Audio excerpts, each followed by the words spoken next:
Introduction. The concept of sovereignty is fundamental to political theory and refers to the supreme authority within a political system.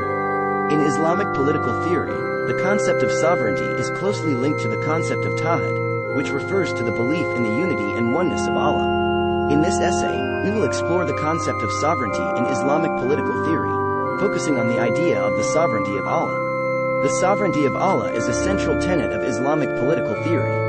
It is based on the belief that Allah is the only true sovereign and that all power and authority ultimately come from Him. This concept is rooted in the idea of Tawhid, which is the belief in the oneness and unity of Allah. In Islamic political theory, the sovereignty of Allah is seen as the ultimate source of all political power and authority.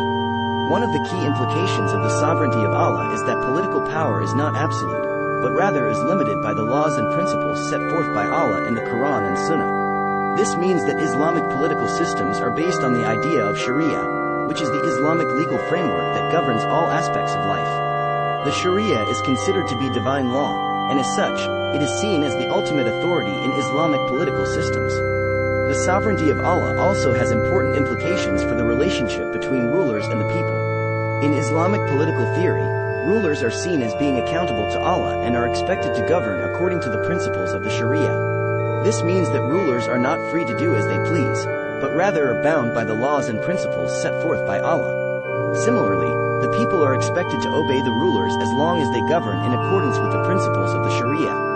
The sovereignty of Allah also has important implications for the relationship between Islamic political systems and other political systems.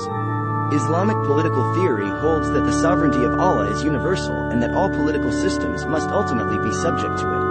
This means that Islamic political systems reject the idea of a secular state and instead argue that all aspects of life, including politics, must be governed by the principles of the Sharia. In conclusion, the concept of the sovereignty of Allah is a fundamental tenet of Islamic political theory. It is based on the belief in the oneness and unity of Allah and is seen as the ultimate source of all political power and authority. The sovereignty of Allah has important implications for the relationship between rulers and the people, as well as for the relationship between Islamic political systems and other political systems. Ultimately, the sovereignty of Allah is seen as the foundation of all Islamic political systems and is an essential component of Islamic political thought.